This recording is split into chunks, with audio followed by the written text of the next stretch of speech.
Shell 1-1, Ford 1, request rejoin. Ready pre-contact.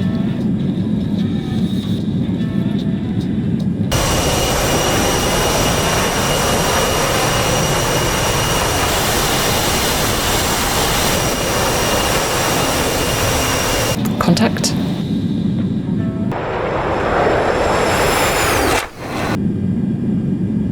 How are you doing today, sir? Yeah, good. Good, thanks. Just spent the day with my man Bogey Dope. Bogey Dope? Yeah, cool guy, cool guy. He's almost as good a pilot as you, right, sir? Very good, very good. Some would say better, probably. Smile for the camera. Cheese. Is it true that you're leaving YouTube? No. I'm just not able to put the videos out as often, is all. I'd feel guilty walking away from all the support I've got anyway, especially when I think of people like Pyroscott, who donated a huge amount, and Phobolt for helping me get hold of a wing-win MIP. SageGator, Loza, Buy Me a Coffee, not to mention all the kind words from people like Brewsome, Pixelated Pilot, Mercury M, just to name a few. Well, we hope to see you soon, sir. Well, that's very kind, thank you.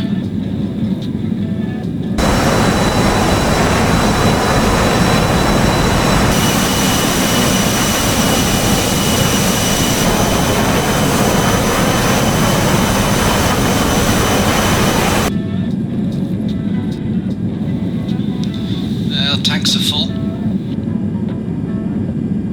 And disconnect. Well, I'll see you later. Thanks very much. Take care. Right, ladies and gentlemen, let's get to what you've came here for. Let's get this part 2 underway with Bogey Dope. Enjoy.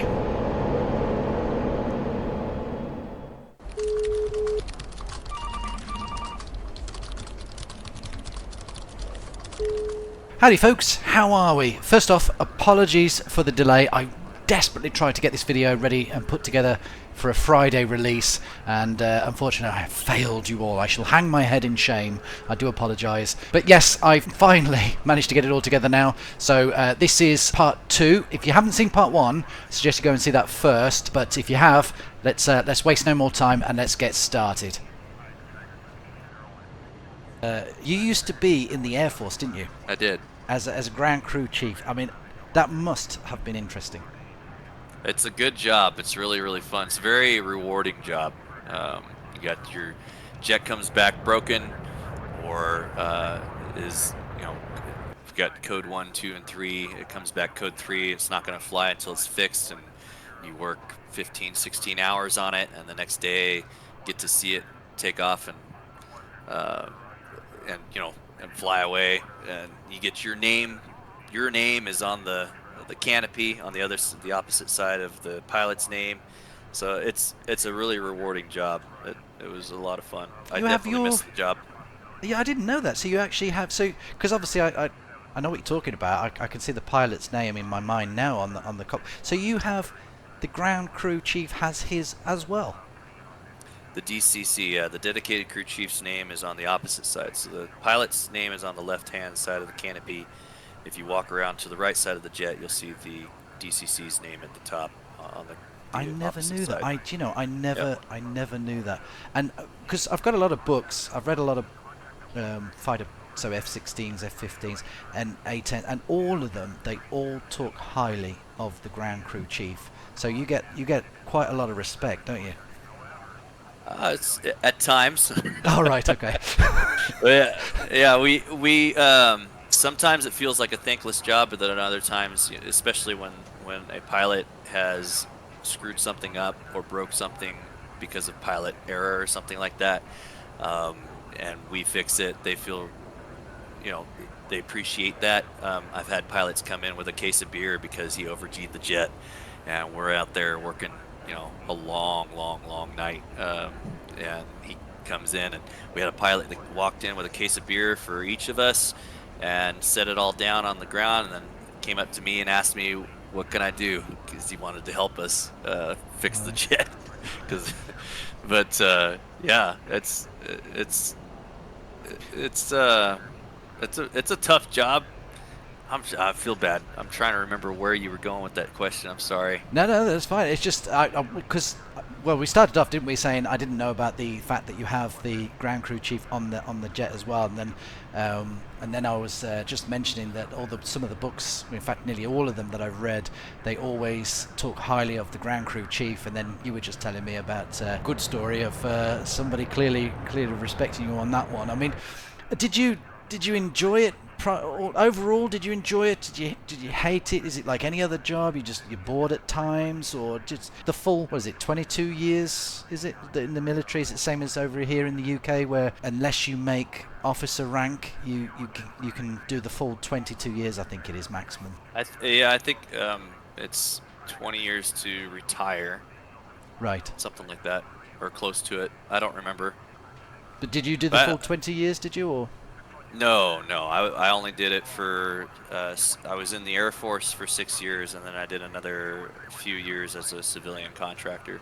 Right. We're certainly there long enough, though, to certainly get a feel for it and get an idea of, you must have. Did you enjoy it? Hate it? I always tell people that I do not miss the Air Force, but I miss the job and I miss the guys I worked with.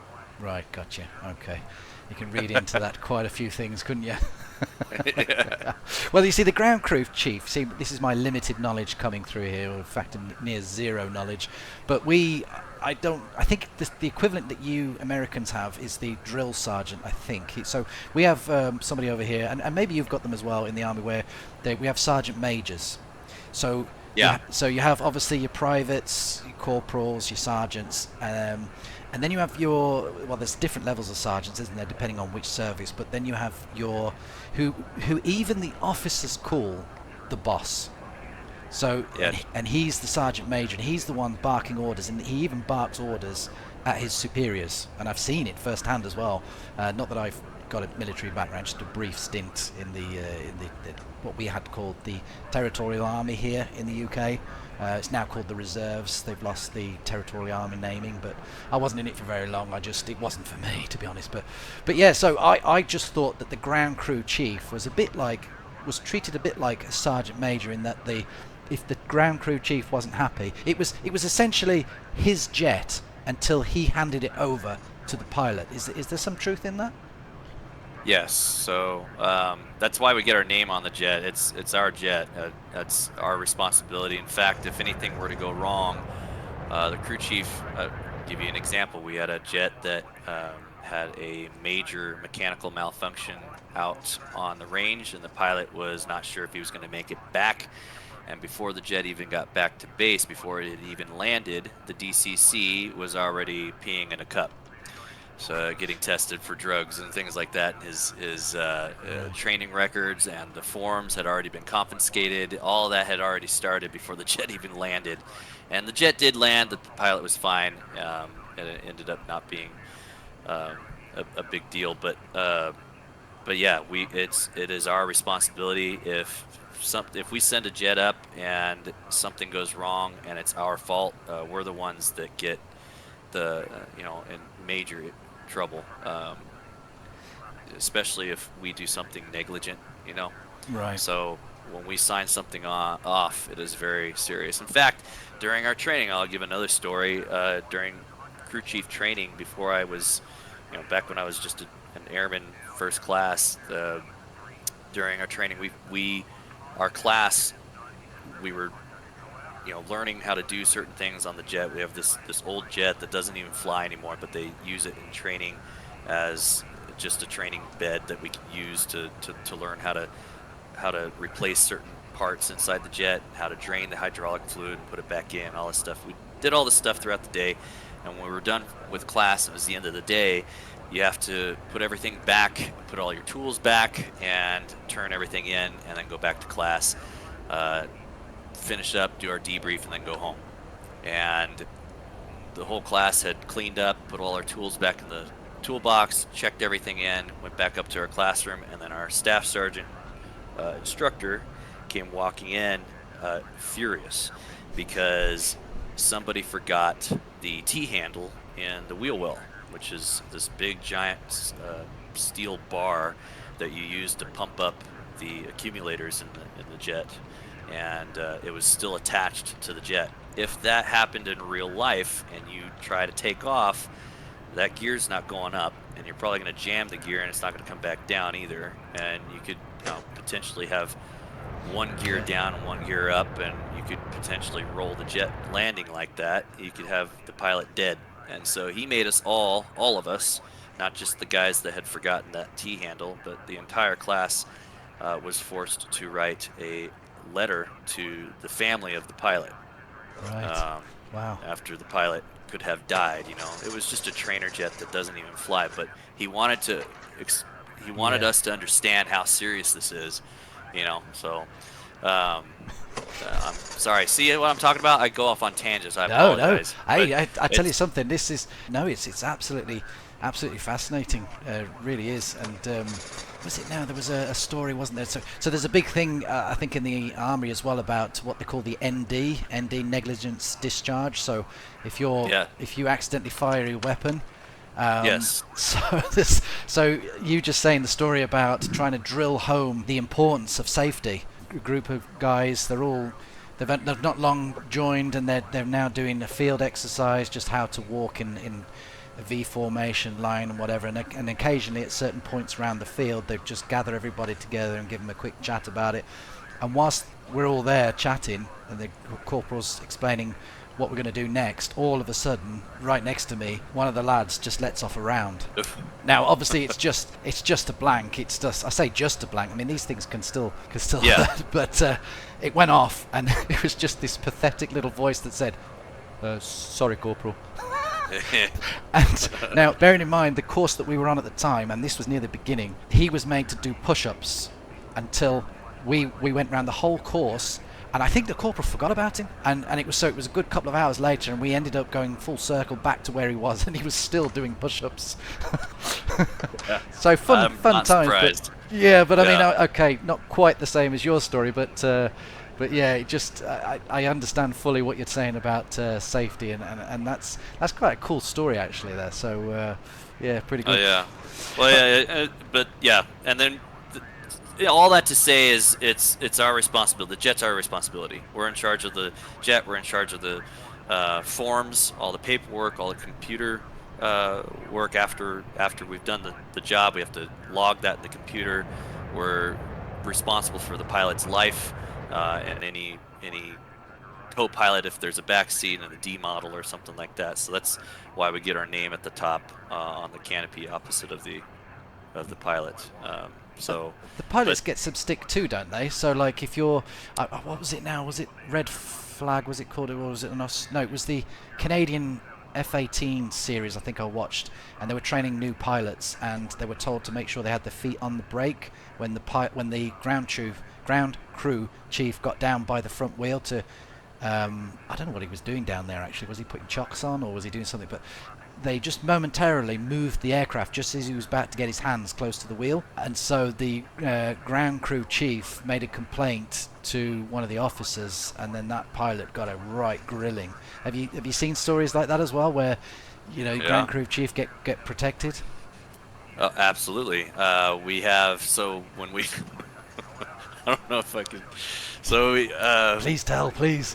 There was this one time, my supervisor, I was running fire guard for a launch, and he was launching the jet, and we always have a couple guys help us with depinning the jet, pulling all the pins out of the weapons, and think, well, that's all done at EOR, but at launch, you got to pull all these pins out of the jet to get prepped for takeoff, and they also pull the chocks for us and all that stuff. It's usually some specs guys or a weapons troop that helps us. And during the time that they're aligning their INS, we've already done all our checks. We've already pulled all the pins, and we've usually got the specs guy or the weapons troop inside the wheel well, keeping warm if it's cold outside, or they're standing there ready to pull the chocks. They've got their hands on the ropes and stuff like that, and they're waiting for the INS to be finished, and then the pilot gives the thumbs up to the crew chief that's out standing out in front,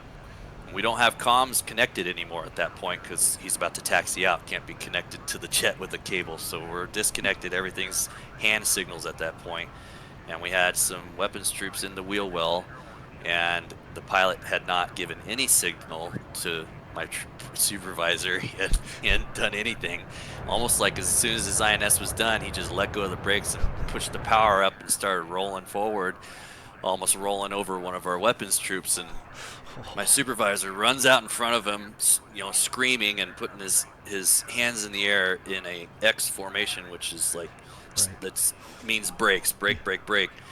And he puts the brakes on, and, and he grabbed a chalk and threw it at the canopy. He's so mad. And yeah, that was almost killed a weapons guy. Oh God. Oh dear. But that was Luke Air Base. They're brand new pilots, brand spanking new. They're going through training, you know, and he's probably flustered and overwhelmed and scared or something. I don't know, just not paying attention, you know. Well, yeah, they're the most dangerous moments, I guess, when you're not paying attention. Yeah, I mean, how many times have you flown in DCS?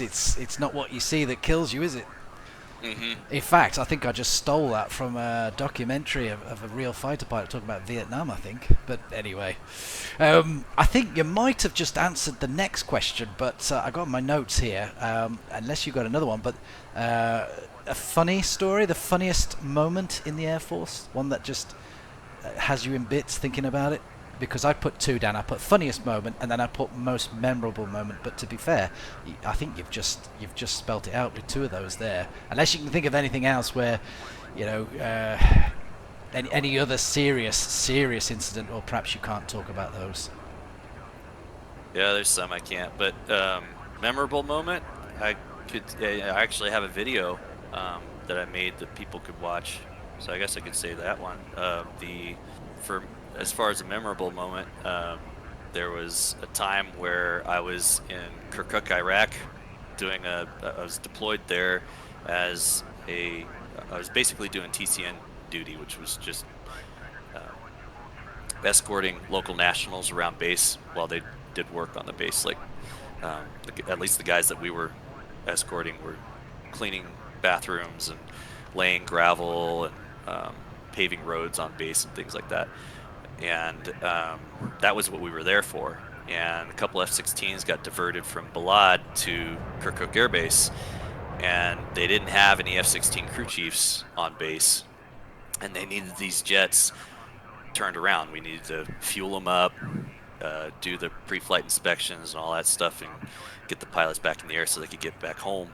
And I had no idea that this had happened, but at the beginning of our deployment, my supervisor had gone and talked to, somehow he had met up with the wing king, or the guy the officer in charge of the entire base, which I thought, if I remember right, was an Army officer, and had mentioned that he was an F-16 crew chief and knew that Balad Air Base is not far away, and this could possibly be a divert base, and said, if you ever need us, let us know. Sure enough, that night these jets came in, and he gave a call to our leadership, and they got a hold of us in the middle of the night, and we got to go out there and turn the jets around, which was pretty fun. Right. There's a video of that on my channel. I think it's Kirkuk, Stories of the Crew Chief. Stories of Crew Chief. Well, I'm 2 or something. I'm somewhat embarrassed actually, because I don't think I saw that one. I don't think because I looked at your website, I looked at your videos, and I remember, because lots of them I'd already seen anyway, but obviously for the purpose of this interview, I just quickly refreshed and had a look down. But I don't recall seeing that one. Yeah, Stories of Crew Chief. I think it's episode 2. That's talking about creating a divert base in Iraq. Right. Well, you see, now I'm going to be watching that one after this for sure. But okay, so silly question though, but I got to ask it. I guess you know your time as ground chief. Did that sort of feed your enthusiasm for flight simulations, or is that just again completely coincidental, nothing to do with your time with your time there at all? As far as like, did it start my enthusiasm? Yeah. So because I think you mentioned in our brief chat the other day that you there was other flight sims before DCS, wasn't there? I think there was Falcon, BMS, I think, and then what was Lock-On back there before DCS? It was Lock-On, wasn't it? But was it your time in the Air Force that sort of got you started thinking about flight sims, or was it just something it was always going to happen anyway, and it was something you was always interested in? I've always been interested in it and been flying flight simulators since I was a kid. I joined the Air Force it was probably the opposite. My interest in the Air Force was fueled by my, interest in flight and flight sims and all that. Right. Yeah, I mean, I looking back now, I wish I'd have tried. I wish I'd have tried to be a fighter pilot. It's clearly something in my blood. I've just always enjoyed flight simulations and fighter jets, and I think probably what maybe added to it the fact that I don't know if you've got nicknames for. Did you live on the base? So did you live on actually on? You did. So if you married and had a kid, the kid had a nickname. So for us over here, it was Pad Brat, or if you're in if you're in the RAF, it was Scale E Brat. And the reason for the Scale E was because most RAF members were on I don't know the fully ins and out workings of the payment structure within the military, but I know that you had different scales, and Scale E was one of them. So you'd be called like Scale E Brat. So of course I had pretty much a free air show every single day. So that probably had something to do with it as well. But I don't know if that was the case for you. Oh yeah, no, I lived on base until I got married, and then. Even when I was married, I lived on base for the first couple of years, and then we moved to. I was working at Creech Air Base, so we were near Nellis, and at that time we moved off base, and we were able to live off base. Right. But yeah, while we were on base, air shows all the time, essentially, because we were constantly flying. Yeah, I bet you are. And of course you've got all those cool jets as well, because they would have been all the F-18Cs at the back of the day. And F-15Cs would they have been at Nellis primarily? Oh, at Nellis? Yeah, 15s and 16s. I think there were some 30. I think they had just gotten a couple 35s there, and obviously the 22 Raptor Squadron. Right. Oh, so cool. I've only ever seen the F-22 once in real life, which was at the Fairford Air Show, something we call the Air Tattoo here in the UK. We've also got Farnborough, which you might be familiar with, because that's a big kind of international show where it's a bit more business orientated. So you'll have a lot of the foreign Air Force members turning up. You'll have people from India, the Middle East. You'll have them from all over the place, and it's primarily a business thing, as I say, rather than for public display. But literally right next door, within almost a stone's throw, is a place called Fairford. It's the Air Tattoo, and there's a lot of Americans there that have. I think the Americans actually might be. I might be talking out my rear end here, but we do have air bases dedicated to the Americans still. I think there was a place called Upwood. I think there was some there based there permanently, and a few others. And I think there might actually be a permanent attachment of Americans at Fairford, although I might be wrong on that one. But certainly every year, every time you go, you've got the big. C5 Galaxy thing, you've got 15s, 16s, and anyway, I went there a few years back before COVID, and my God, when that thing took off. How does something go from level flight with barely the wheels up into the fuselage? How does the nose go level with the ground and then suddenly vertical, pointing upwards in like what seemed like less than a second, although I suppose it was probably couple of seconds, something like that? That's just insane. Vectored thrust. I know. Isn't it just awesome? Absolutely awesome. Yeah. Right, okay. Enthusiasm. Right, yes. What was your first simulation? What was your first flight sim? My first flight sim was, I don't even know the name of it, but it was something that you had to launch in MS-DOS on the family computer. I don't remember the name of it, but it was like a Pitts airplane sim. It was a lot of fun. I spent hours playing that, and then from there I moved on to the, and then I moved from there to the Jane's combat flight sims. Right. And then from there, I think Falcon. Somebody introduced me to Falcon 4.0, which was mind blowing for me, and that was my new favorite until until Lock-On Modern Air Combat came out, and I started playing that, which then eventually became DCS. Yes, it did, didn't it? So it was it evolved into this. Yeah, completely changed and got a little bit more hardcore, didn't it? Yeah.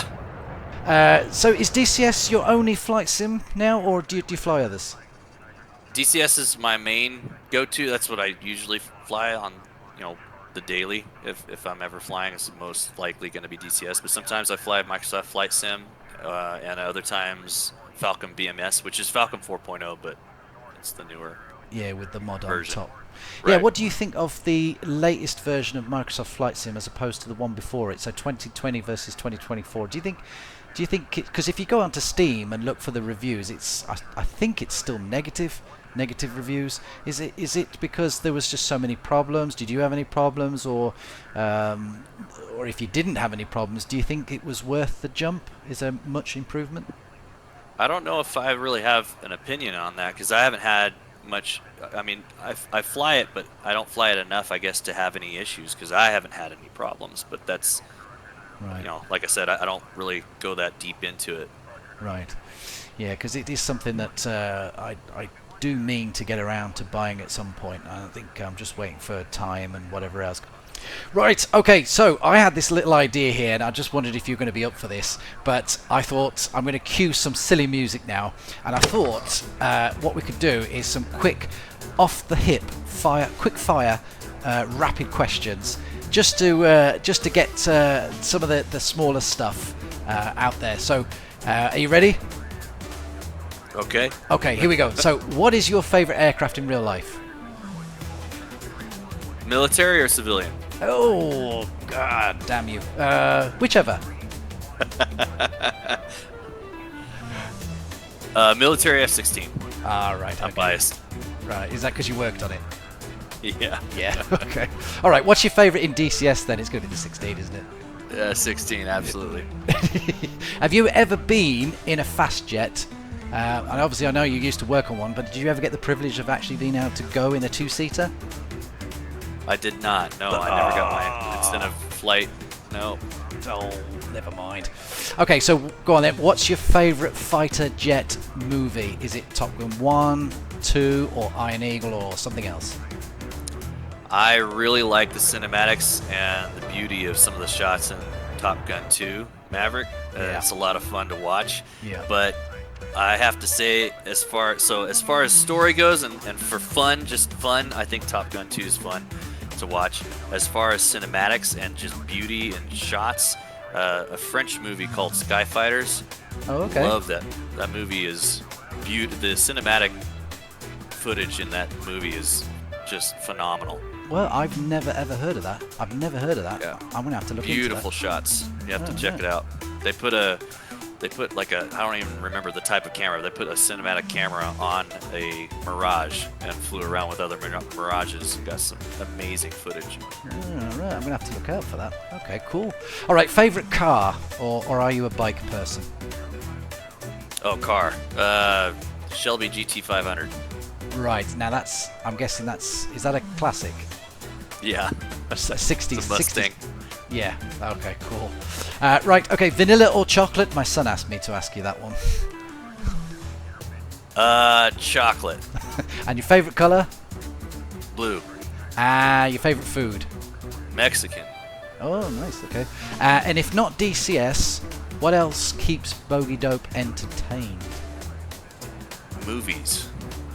Okay. Right. And here we go. I don't know. Yeah. Okay. Here we go. Who would win in a dogfight, you or him from Growling Sidewinder? Growling Sidewinder. Just wanted to avoid that one, so eh? quick. Very wise. Very wise. Otherwise, you'd have all sorts of explosions, social media. Yeah. Do you reckon you could? Yes, I reckon he'd give me he'd hand me my Well, that's all he does is dogfighting. I don't do that much dogfighting, so I'd lose right away. No, I mean I don't know if you saw the latest 2 videos I did on dogfight, but my God, I slapped myself in the forehead. Do you know? I thought when I did it, do it again. How can you miss a fighter plane in front of you who's not hardly moving and you miss with a gunshot. My God, just film it again, you silly idiot. Why? And I thought, you know what? No, I'll keep it. You know, it's who I am. I'm not trying to be the best or anything, so sod it. It's for people to maybe mock me or whatever. So that's enough of that. Right. Okay then. So, who is your favourite YouTuber? DCS YouTubers, or do you know just what I'm going to say? in general? Just in general, because well, in fact, go on, give us two. Give us your favourite DCS one, and then give us a YouTube. Because my favourite YouTuber isn't a DCS one either. But yeah, go on. What's your favourite DCS one, and who's your just general YouTuber? Who does Bogey Dope like to watch when he's on the toilet and he's got 2 minutes? I'm trying to think. I actually was looking into this. There's a guy, he makes cinematics. He doesn't talk, he doesn't do tutorials. Is it JP Fiore? The cinematic ones, I tend to... I mean, this is before I started doing videos, but the cinematic ones are sort of... that they are just so well put together that Yeah. I remember seeing them and thinking, wow, I could never do anything like that. And I'm still not convinced I can quite match that sort of level anyway. But certainly sort of for inspiration. But I guess because they don't talk, or they don't... There's no sort of personal connection there, so I don't really... I suppose what I'm saying is you can be forgiven for getting their name because there's no real connection there. It's just something you refer to admire. Does that make sense, or am I just talking out my backside? Whereas somebody who talks about subjects and what have you, you have more of a relationship with that person, and you make more of a connection, because otherwise you wouldn't subscribe to them, you wouldn't watch them, and that's why you're more likely to remember their name, I reckon. So it wouldn't surprise me to find that you're probably talking about the same sort of people or the same person that I no doubt have already subscribed to and know, because I think there's 3 of them that stand out, and I must admit I do feel now that we have touched this in more detail than I realised we would, I do feel a little bit bad for not got my research together and found out who these people were, but yeah, so sorry, go on. You this particular person for your cinematic. Well, it's for cinematics, definitely. I think JP Fiore, I think is one of my favorites to watch. But as far as like helpful information that I actually get, like I learn things from, is the Ops Center by Mike Solemn. I probably butchered his name there, but he is phenomenal. He's probably my favorite like DCS YouTuber for information where I can actually learn something. Mike is a go-to for me. Right, cool. And just YouTuber in general, do you have a channel that you particularly like to watch that's got nothing to do with DCS? It's kind of it's odd because I don't think most people do this, but I am a big theology buff. I like to watch videos on theology and philosophy and stuff, and I really like Frank Turek, so I watch Cross-Examined a lot, but either him or Cliff Nechtel, but right. I think those are my go-tos. Right, and I think you've answered the following question as well about who do you take inspiration from, so it's going to be the channels you've just mentioned, isn't it? Well, do you mean like for my channel, or? Yeah, now that I think when I wrote that question down, I was thinking about your channel, but I suppose really just for anything in life, I guess. As far as YouTubers that give me inspiration for my channel, I would say originally back in 2021 it was Spudknocker, because I loved watching his full missions. He would do these full missions in multiplayer with a bunch of his buddies, and the way he made his missions, he always had it set at golden hour, so like the sun was either just setting or just coming up at the beginning or the end of his missions, and it was just beautiful to me. And watching that and hearing the teamwork with him and his buddies, it just was so inspiring for me. I had a lot of fun watching those, it was a blast for me, and that's what got me started. I was watching his stuff, and I was like, that's going to be fun. And so I started doing multiplayer because I had been single player for over a decade. And at that point, I started looking into doing multiplayer because of what I had seen on Spudknocker's channel. And then from there, I started making videos because I wanted to make something that was a little bit more accessible to newer people, you know. But, yeah. All right, cool. Okay, so we've covered a lot of topics. We've sort of drifted here and there. But just to sort of bring it back to the things that I was talking about in the beginning of the video, and it's part of the reason why I wanted to get somebody like yourself on here, was, I mean, you've been creating videos for a number of years now. Why did you want to go onto YouTube and do these videos? I mean, it was literally just like you said, because the inspiration from Spudknocker, or was it the initial perhaps lure of the income, or was it a potential employer that you wanted to sort of showcase your skills and put some sort of demonstrations together, or was it literally just from Spudknocker and you thought, no, do you know what, that's what I want to do? No, I mean, yes and no. So I didn't see it as anything that I could do for like money or anything like that. I actually this might sound corny, but I genuinely wanted to see the community grow. If DCS grows, more people buy modules and maps, and the community grows, then we as players that enjoy DCS benefit.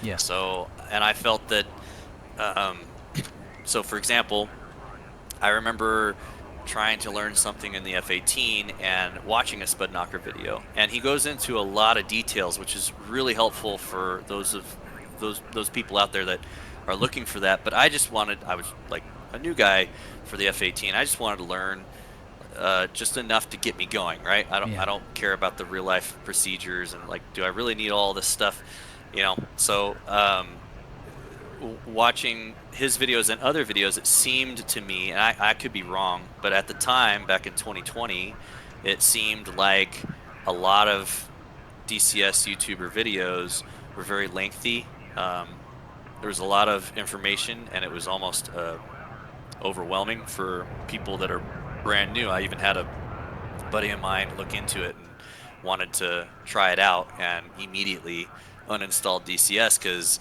it was just too much. It's just too much to swallow. A lot of information. I can't even, you know. Usually you fly something like, I don't know, somebody flies something like War Thunder or something, and you can just push a button, you know, and you're flying around. Whereas DCS, you have to follow the procedures, right? So all that to say, I saw in my mind a need for more digestible content, things that are a lot shorter and a lot smaller for people that are newer. The guys that have been flying for a while, they're looking for that. They're looking for more detail. They're looking for the real life procedures because that's what they get their, that's what's fun. But for new players that are just they just want to go up and shoot down other jets and have their Top Gun moment, you know. So it was a feeling for you to contribute, is what you're saying. Yeah, I wanted to. Sorry, I'm just ranting. No. No, please rant. Please rant. I wanted to create easy videos that would be, you know, simple for somebody that's new to understand how to start up the jet or to fire a missile or drop a bomb, so that they're not sitting, because it felt like to me when I was trying to learn something on the F-18 or something else, it felt like I had to watch a 45-minute video to find out how to press, you know, 3 or 4 buttons. And so I thought, I can do this. I know I can make this much more digestible and take something that, you know, take a full procedure and break it down to just, you know, push these 3 or 4 buttons and you're good to go. So that was the inspiration I had. That's what started my channel, was to make something that was simple. In fact, my very first video was the F-16 startup video, which is no longer public because the startup procedure has changed a lot in DCS, and so I had to make a new one. But yeah, that was my first video, was how to start up the F-16. I tried to make it as simple as possible. There was one I watched of yours, and you were kind of, you almost kind of, how can I put this? You almost sort of put me off doing videos because I didn't think I could do it as good as you. And but that was to say of thinking of doing videos just like you. And in the end, it was kind of good because I thought, well, I can't. You've just got that sort of that perfect voice, I think personally. You've got that. In fact, I said to you, didn't I, last time we spoke? I said you sound like Mover. You know, from Mover and Gonki and the Mover Ruins movies. CW Lemoyne. Yeah, that's it. Yeah, yeah. I mean, I'm sure if we had you side by side, perhaps there would be a stark difference. I don't know, but to my mind, you've got that kind of military-esque tone to your voice. Okay. Yeah, and I just thought there's no way I can do that. And then of course there was a couple of other YouTubers as well that were doing something, and I thought, how can I fit in? And but really, and I think you said this to me last time, or perhaps you just we were both bouncing ideas off. We were both bouncing things off one another, where we were saying that really it doesn't matter if somebody else has done something. You know, there's nothing stopping you doing your take on it. So you know, exactly. Yeah. So I've had a couple channels copy some things that I've done. And I've had people comment like, "Hey, this person copied." I actually had someone reach out to me in an email. This person copied you and did exactly what you did. Aren't you angry? And I responded, I was like, "No, I don't care. Like, I think it's great. If you know, the more people, the better, and more DCS YouTubers, the better. It's going to grow the community, and that benefits me. It benefits everybody that has a passion for this sim. So Yeah. I don't have a problem with that at all. I think it's great.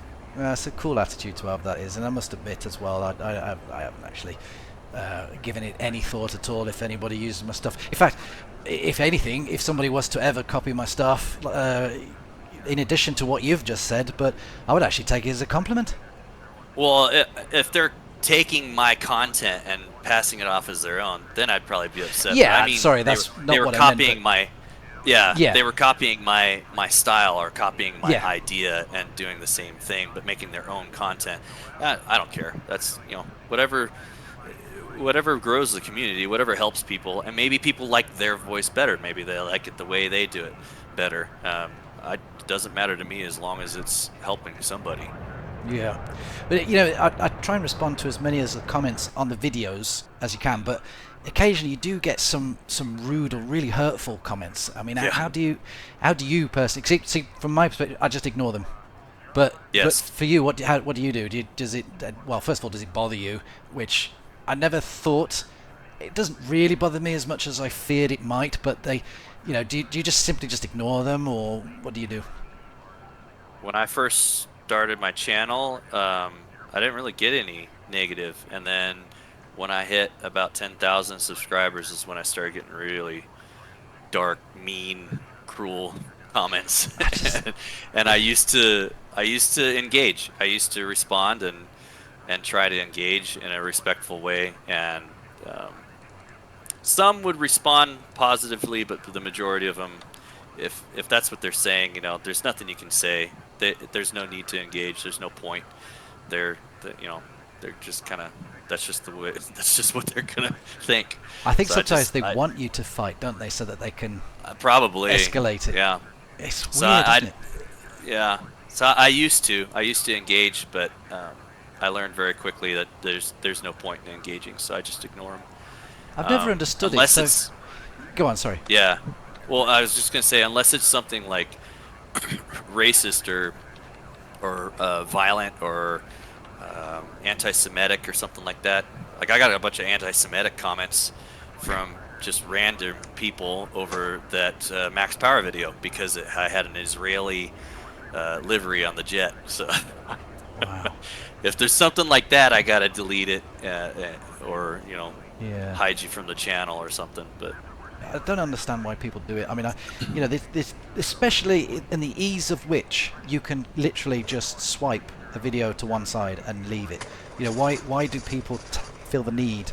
spend the time. Yeah. Yeah. I don't know. But it happens a lot. So Crazy. But yeah, no. Majority of the time, I just ignore it, like you. Yeah. Not that I've had it happen badly or often, but just occasionally you'll just get the odd comment, and you'll think, well, if you don't like it, just Go don't on watch to it. the next video. Yeah. don't have to say anything. Oh dear. Okay, right. I don't think I've got many questions left, and I'm not actually sure how long we've been, but I think we've gone past the hour. So, are you okay to finish this off? You all right for time? Yeah, I'm good. Oh wow! I tell you, honestly, I really, really do appreciate it. Okay, so let's have a look at the notes then. Let's. So where are we then? Because I've just scrolled down and I've lost where I was.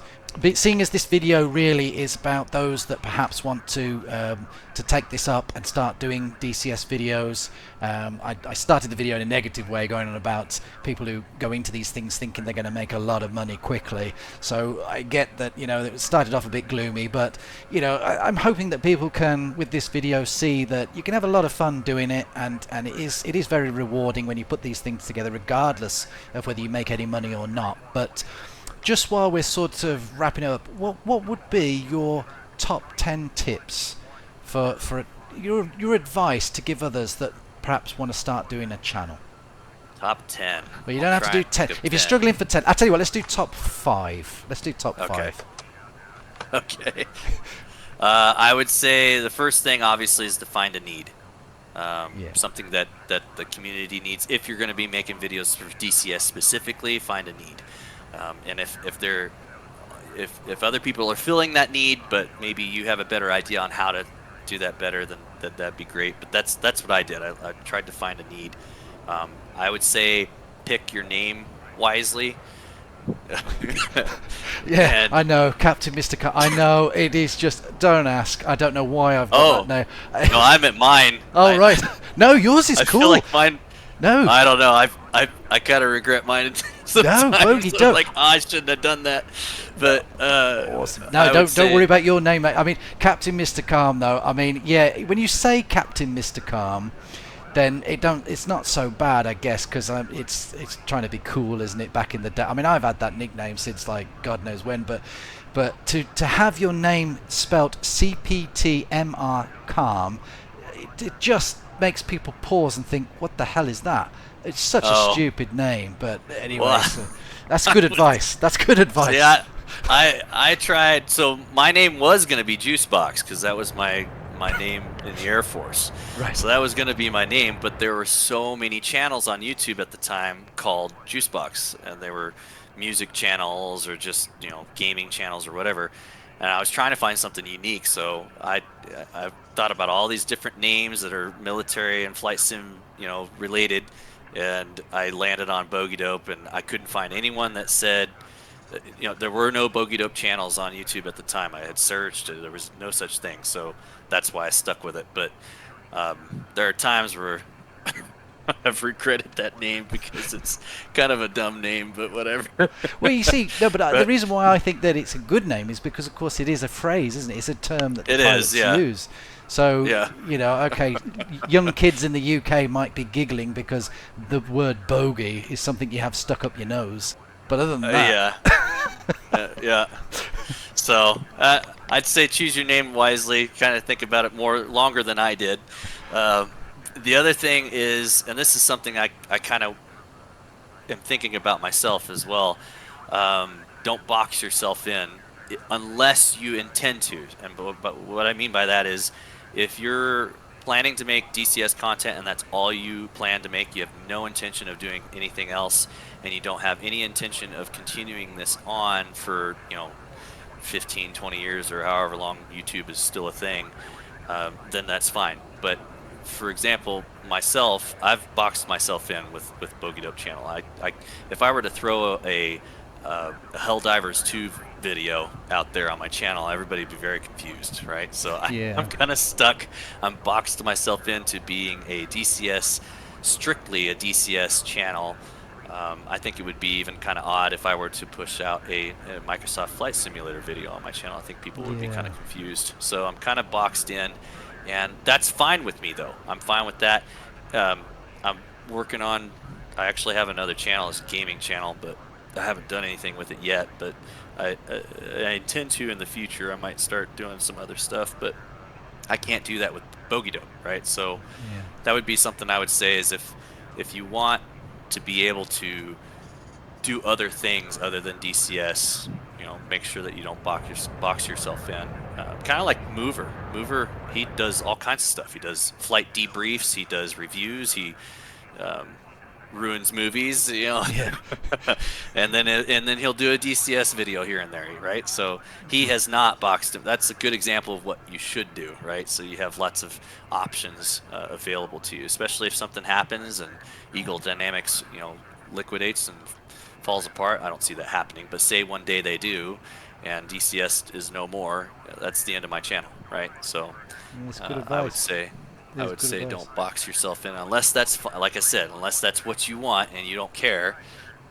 Yeah. So third, I would say, like we had just discussed, you got to have thick skin if you're going to be a YouTuber, because you're opening yourself to the whole world, and there's a lot of cranky people out there, a lot of grumpy people, and they like to put their grumpiness on other people, and especially content creators. They like to treat you like crap, so you have to have thick skin if you're going to read these comments. Yep. Sometimes they're very, very personal. Yep. And so, yeah. And then, like you had been saying in the beginning, I agree with you. Have a realistic expectation. Absolutely. Yeah. Yeah, it probably shouldn't be too shocked that my 11-year-old son seems to think that he can just record his football game and then that's it. He's now the next biggest YouTuber in the world ever, and he's going to be earning like mega bucks. He's going to be like the next Logan Paul, and I'm thinking, no. Well, yeah, you see all these guys, and it seems so simple, right? They just film their lives, or they film whatever they're doing.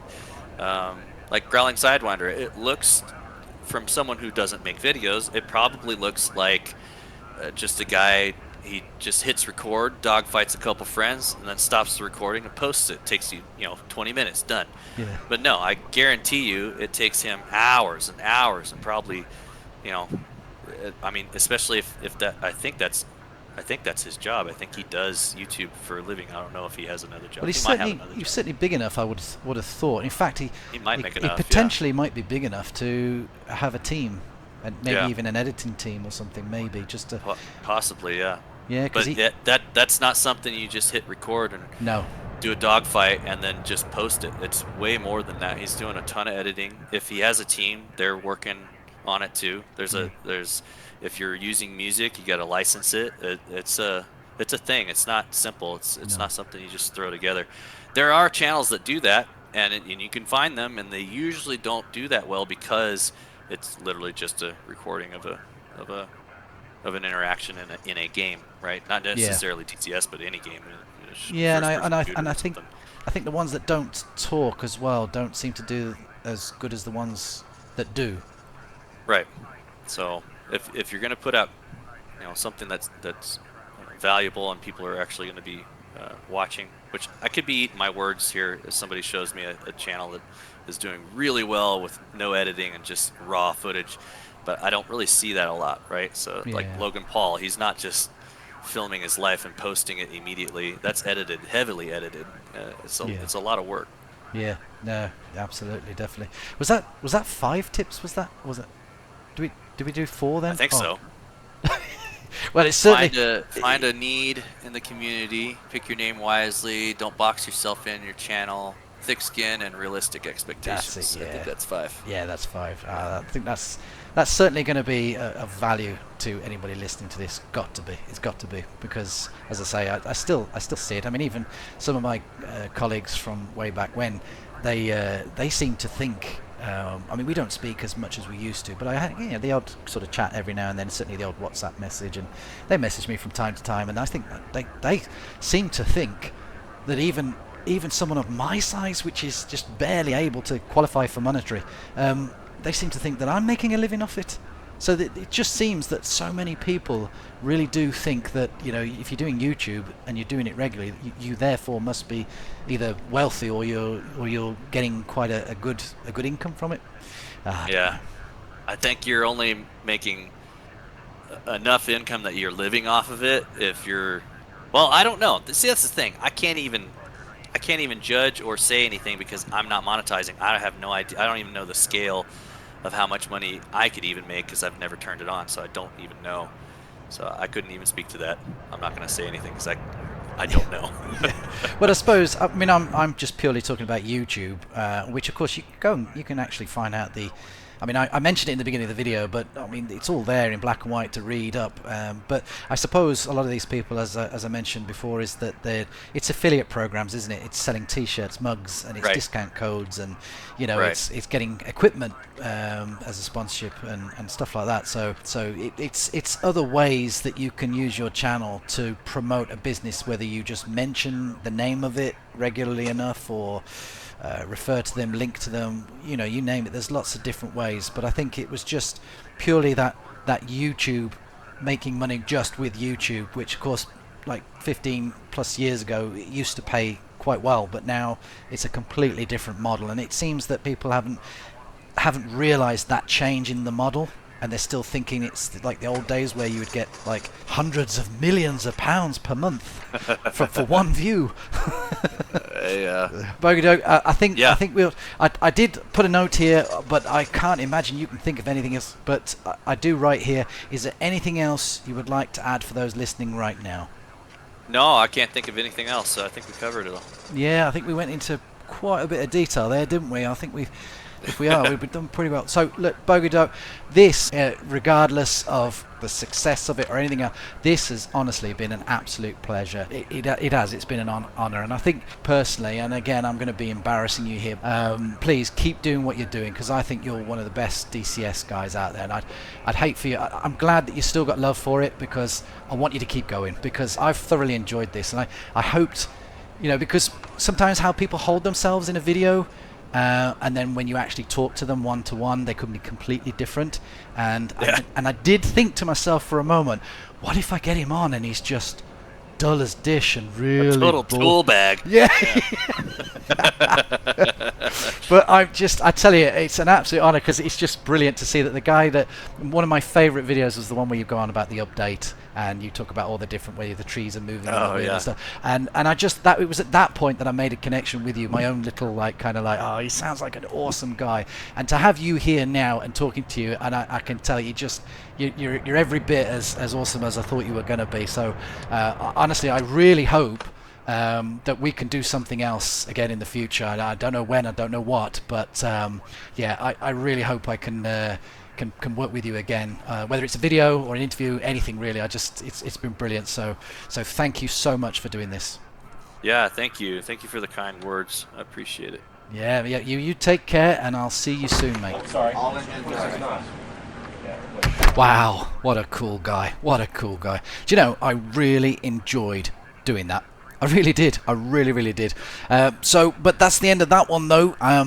Don't know when the next video will be out. Still very keen to do them. Don't worry, I'm not going to completely disappear. I just don't quite yet know how my schedules are going to work out. I've still got some ideas in the pipeline. I've still got some ambitions. I still want to get hold of the fighter pilot and do that video. We have had a few chats here and there, but he is a very busy guy. There's lots with that one that does make it complicated. It's not only his Air Force that he works for, the regulations there, but it's also his own considerations he has to put into place for that one. But anyway, rambling, I know we best move on.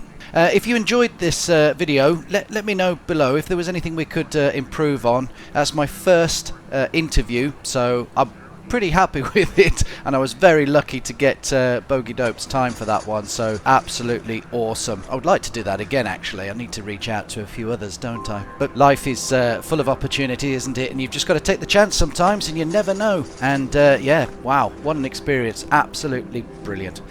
Anyway, if you want to support me and help me recoup some of the cost, I do have a Buy Me a Coffee link. All donations help massively. Don't forget to support Bogey Dope. So get yourself over to his channel if you've not already seen it, and subscribe. But anyway, take care everyone, and thank you for being with me for this ride, and hopefully see you next time. Bye bye.